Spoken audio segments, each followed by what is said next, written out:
Are you applying to study at the University of Ilorin? Then you must watch this video to the end.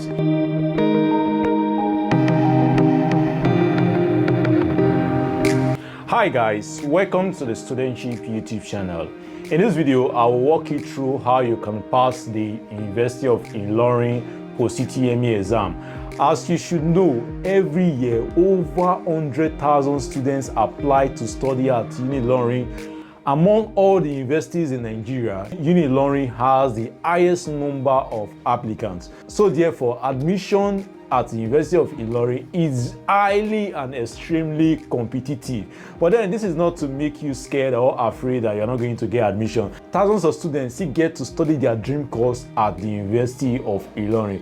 Now, the first thing you need to know about the University of Ilorin is the post-UTME format. Because if you don't know the post-UTME format for this school, you will not be able to prepare to get a high score in your post-UTME in order to get admission to study your preferred choice. So the question now is, what is the post-UTME format for the University of Ilorin examination? Unlike other universities where you get to write your JAM subject combination or your O-level subject combination. So unlike other universities like University of Nigeria, where students post-UTME subject combination is based on the subjects they took in JAM. So if I'm applying to study medicine and surgery, it means that my post-UTME exam will be use of English, chemistry, biology, and chemistry. But for the University of Ilorin, the format is quite different because every student who are applying to study at UNILORIN sit for the same exam, the same subject combination. So there is no disparity that I'm applying to study mass communication, I'm applying to study agriculture, I'm applying to study engineering. So these post-UTME questions will be structured differently. In UNILORIN, every student gets to answer the same questions and subject combination irrespective of the course they want to study. And what are the subjects you meet in your post-UTME? There are mathematics, the use of English, current affairs, and general papers. I'm going to go all over it again. You are going to sit for mathematics, use of English, current affairs, and general papers. At this point, I want to let you know that the exam is 50 questions for 30 minutes. So this first subject that I've listed here, you're going to answer 50 questions across this subject for 30 minutes. And the number of questions assigned to each subject can vary. For example, mathematics can be 20 questions, English 15 questions, current affairs 5 questions, and general paper, let's say 15. At the end of the day, everything is going to make up 50 questions. Now, as a student who is preparing to gain admission to the University of Ilorin, the first thing you need to do is to kill that fear of failure. Because every year, I see students who are anxious, who get scared of not passing the post-UTME exam.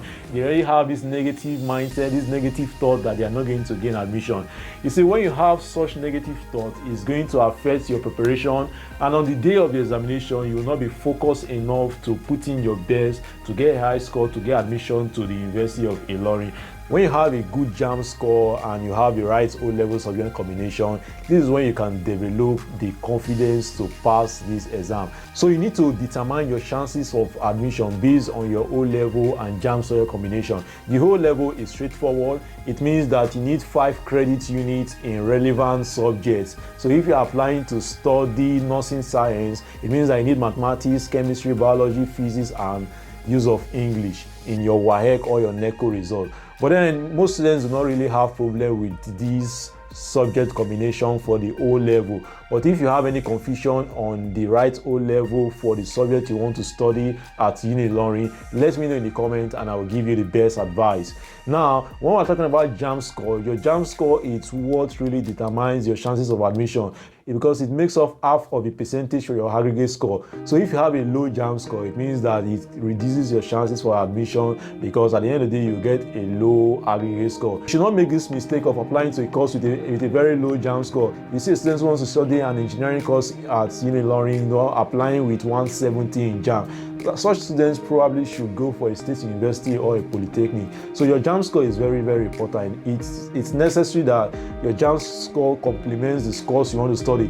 For example, if you want to study medicine, you should probably get a JAM score of above 300, thereabout, just to give you a strong basis for the competition for admission. So make sure you apply with the right JAM score. If you're not sure that your JAM score is suitable for the course you want to study, you can also let me know in the comments and I will assist you as soon as possible. At this moment, I want to tell you that make sure you like this video and subscribe to this channel. Now, the next thing you should do is to actually prepare for the post-UTME using the syllabus. I know you are going to ask, what exactly is the UNILORIN post-UTME syllabus? Well, basically, the post-UTME syllabus is the same with your JAM examination. Study using the textbooks and materials you use for your JAM examination for use of English and mathematics. So it's very, very important. Then for current affairs, of course, you can get current affairs booklets at the bookshop, or you can search for current affairs questions on Google. So by the time you are able to get yourself familiar with these questions, then you will not have any problem tackling the current affairs question.